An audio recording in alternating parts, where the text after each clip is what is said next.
Niat Holy Wings sih mau ngasih promo, tapi malah dihujat sana sini karena dianggap pelecehan agama. Hedeng, ada apa lagi sih? Assalamualaikum warahmatullahi wabarakatuh. Perkenalkan, saya Berliana Windiswardi Putri dengan NIM 2019122104 dari program studi S1 Manajemen dari Universitas Muhammadiyah Surabaya. Di sini saya akan memenuhi ujian akhir semester dari mata kuliah Teknik Pengambilan Keputusan. Nah, untuk yang soal pertama, kita akan ngebahas tentang kasus penistaan agama oleh pihak Holy Wings. Nah, beberapa waktu dekat ini itu terdapat kasus penistaan agama yang menjerat 6 pegawai Holy Wings masih terus bergulir. Nah, kasus ini itu diusut usai poster promosi minuman keras bernada penistaan agama yang diunggah di media sosial Holy Wings pada hari Rabu tanggal 22 Juni tahun 2022 viral di media sosial. Nah, dalam poster tersebut tertulis bahwasannya miras itu akan diberikan secara gratis dan cuma-cuma kepada pengunjung Holy Wings yang bernama Muhammad dan Maria. Dan selanjutnya sekarang kita akan menganalisis kasus tersebut dengan menggunakan 3 metode dalam pengambilan keputusan.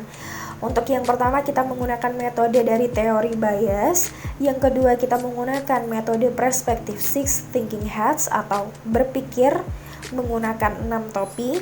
Lalu yang ketiga kita menggunakan metode perspektif Batna dan Zopa dalam negosiasi bagi pihak Holy Wings. Yang pertama kita akan ngebahas tentang teori bias. Kita menggunakan metode bias. Jadi bias itu adalah kecenderungan terjadinya kesalahan prediksi. Jadi di dalam kasus yang sudah kita bahas tadi bahwasanya bias atau kesalahan yang terjadi adalah ketika mereka memprediksikan memberi nama yang unik kepada minuman mereka dan mereka berpikir itu akan memancing para konsumen agar mereka merasa penasaran dengan minuman baru tersebut yang diberi nama Muhammad dan Maria ini. Ditambah lagi minuman yang diberi secara cuma-cuma atau gratis kepada pengunjung yang bernama Muhammad dan Maria seperti nama minuman tersebut. Jadi pihak Holy Wings berharap dengan mereka memberikan nama tersebut orang-orang akan ingin tahu gimana sih rasanya minuman dari nama Muhammad dan Maria ini, ya kan? Secara nggak langsung ketika mereka berbondong-bondong datang dengan promosi tersebut itu akan menaikkan citra dari pihak Holy Wings dan itu akan menaikkan pendapatan dari Holy Wings tersebut. Dan selanjutnya kita menggunakan metode six thinking hats atau 6 topi berpikir. Jadi untuk yang pertama kita menggunakan topi putih dulu. Di sini topi putih itu berperan menjelaskan data-data, fakta dan informasi yang diketahui. Nah, data yang topi putih ketahui bahwa faktanya adalah Holy Wings itu telah meluncurkan minuman keras yang mengandung unsur penistaan agama, yaitu minuman keras yang bernama Muhammad dan Maria yang sedang ditangani oleh pihak kepolisian saat ini dan menangkap 6 pegawai Holy Wings yang menyebarkan poster minuman tersebut. Lalu yang kedua kita akan beralih ke topi merah, di mana topi merah ini fokus pada emosi dan naluri yang akan membimbing otak mencari jawaban. Jadi emosi. Kita dari pihak Holy Wings merasa menggebu-gebu, bersemangat untuk nge-share poster tentang minuman baru ini dikhususkan untuk khalayak yang bernama Muhammad dan Maria. Diharapkan mereka datang ke Holy Wings dan menaikkan citra Holy Wings dan secara nggak langsung menambah pendapatan dari pihak Holy Wings tersebut dengan minuman yang sedang booming itu tadi. Lalu kita beralih ke topi hitam di mana fokus pada kesulitan, kerugian dan konsekuensi negatif. Di mana kita sudah membahas tadi topi merah itu menggebu-gebu berharap mengekspektasikan sesuatu yang baik yang bisa menambah citra dari Holy Wings tersebut, maka topi hitam akan berpikir salah. Kenyataannya adalah ketika kalian memberi nama tersebut, apakah kalian berpikir itu nama adalah nama petinggi bagi umat beragama Islam dan Kristen, dan itu dianggap tidak senonoh. Dan sekarang kita mendapatkan hasilnya bahwa dari pihak tokoh agama tidak terima atas hal itu dan melaporkan ke pihak kepolisian. Dan sekarang sudah diusut dan 6 pegawainya sedang ditangkap. Lalu kita beralih ke topik kuning, yaitu fokus pada manfaat, nilai yang melekat, dan keuntungan. Di mana kuning ini berpikir secara positif, berbanding terbalik dengan topi hitam. Jadi topi kuning berpikir bahwasanya kita bisa dapat pelajaran dari itu dan kita perlu mengevaluasi kembali dari pihak Holy Wings dan meminta maaf mungkin ya kepada pihak halayak terhadap apa yang sudah terjadi dan memperbaiki di bidang promosi dari pihak Holy Wings untuk lebih berhati-hati dalam meluncurkan minuman tersebut.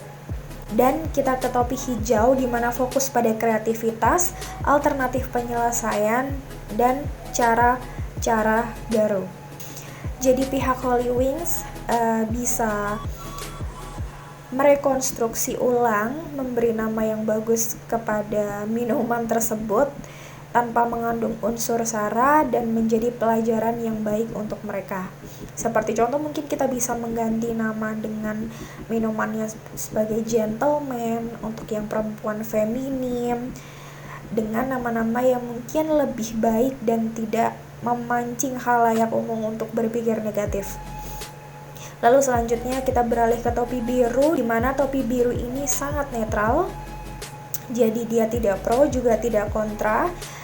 Dia berpikir topi merah tersebut menggebu-gebu untuk mempromosikan minuman tersebut tidak ada salahnya sama sekali, tapi mungkin caranya salah, memberi nama yang memang bermakna ganda bagi khalayak umum di Indonesia. Nah, selanjutnya kita akan menggunakan metode perspektif Batna dan Zopa dari negosiasi dari pihak Holy Wings. Jadi kita kalau lihat dari perspektif Batna itu dalam negosiasi antara pemilik dan pemegang saham, Holy Wings dengan tokoh agama bila tidak terjalin kesepakatan, maka pihak pemilik dan pemegang saham harus mencoba untuk meminta maaf dan mengajukan beberapa pilihan atau saran dari tokoh agama kepada pihak Holy Wings agar tercipta adanya kesepakatan bersama antara kedua belah pihak. Lalu yang kedua kita dari metode Zopa itu dalam negosiasi antara pemilik dan pemegang saham Holy Wings dengan tokoh agama, di mana pihak Holy Wings dan tokoh agama sepakat dengan negosiasi yang telah terjadi. Kalau misalnya pihak Holy Wings hanya mengajukan permintaan maaf juga klarifikasi dan memberikan sanksi kepada tim marketing, namun pihak tokoh agama ingin adanya pencabutan izin Holy Wings atau penutupan Holy Wings. Nah, kesepakatan bisa terjadi dengan pihak Holy Wings tetap mengajukan permintaan maaf juga klarifikasi, pemberian sanksi dan penutupan sebagian Holy Wings yang bermasalah terkait perizinan-perizinan lainnya atau membatasi jumlah Holy Wings di setiap kota, dan pihak tokoh agama menyetujuinya, makalah terjadilah kesepakatan. Untuk soal yang kedua, kita akan ngebahas tentang kegagalan produk atau kecacatan sebuah produk. Jadi, kegagalan produk pada barang atau kecacatan produk itu merupakan produk yang dihadirkan dari proses produksi yang tidak memenuhi standar. Nah, Samsung Galaxy itu adalah serangkaian smartphone dan tablet berbasis Android yang dikembangkan dan dipasarkan oleh Samsung Electronics. Namun pada tahun 2018, pihak Samsung menarik semua produk Samsung Galaxy Note 7 di pasaran yang dikarenakan terkait penyebab. 1. Kita lihat dari pihak manusia, di mana para pekerja pada perusahaan Samsung lalai dalam menjaga kualitas produk dan tidak memanfaatkan bagian quality control dengan baik. Lalu yang kedua, kita lihat dari metode kerjanya, itu di mana metode dalam pembuatan produk itu kurang tepat dan kurang teliti. Lalu yang ketiga, dari bahan baku, di mana pemilihan kualitas pada baterai, kamera, ketahanan produk terhadap air dan debu itu sangat minim. Lalu yang keempat, ada bagian mesin di mana kurangnya pengetahuan pengoperasian mesin yang dapat menghambat kegunaan HP Android ini. Dan apalagi mesin itu adalah hal utama dalam bekerjanya sebuah teknologi. Lalu kita yang kelima, lingkungan atau lokasi di mana penjualan Samsung Note 7 itu beredar cukup luas. Kita mudah mendapatkannya di mana meskipun tidak digerai Samsung aslinya atau official Samsung store-nya, dan itu membuatnya terjual dimanapun tanpa toko resmi dan membuat para pelanggan itu merasa kurang yakin pada produk yang sudah beredar dan mudah didapatkan ini.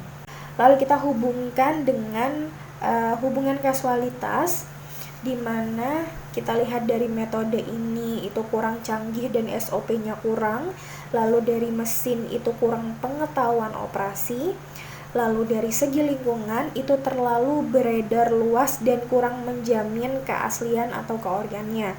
Lalu yang dari segi manusia itu kurang teliti, lalai dalam quality control. Lalu yang dari material itu harga terlalu mahal, spesifikasi kurang lengkap, dan baterai mudah panas. Nah, setelah kita melakukan analisis root causes analysis, maka dapat kita simpulkan akar masalah yang paling utama adalah material dan manusia, di mana dinyatakan bahwa pernah terjadi di beberapa kota besar, yaitu Samsung Galaxy Note 7, terjadi peledakan dikarenakan HP itu digunakan keadaan dicas dengan daya tinggi. Maka disitulah dikatakan bahwa material atau bahan baku itu kurang baik dan jauh dari kata aman. Jika kita bandingkan dengan smartphone yang lain, dengan merek yang lain, itu menurut saya tidak pernah ada masalah ketika dicas dan digunakan gitu. Jadi menurut aku mau sepanas apapun itu merek lain tuh aman-aman aja. Mungkin di tipe Samsung Galaxy Note 7 ini kurang baik ya di segi baterai gitu. Sedangkan jika kita lihat dari segi manusia, mereka lalai dalam menjaga kualitas produk dan buruk di bagian quality control sebelum barang tersebut dirilis. Jadi diharapkan untuk pihak Samsung sebelum merilis sesuatu tipe baru dari Samsung itu dicek dulu, apalagi dari baterai. Terutama baterai itu sangat penting bagi kita semua pengguna smartphone, dimana kalau misalnya baterainya awet, kita juga seneng nggak mudah ngecas, terus dicas juga nggak terlalu panas, nggak mudah panas, dan tepatnya tidak meledak.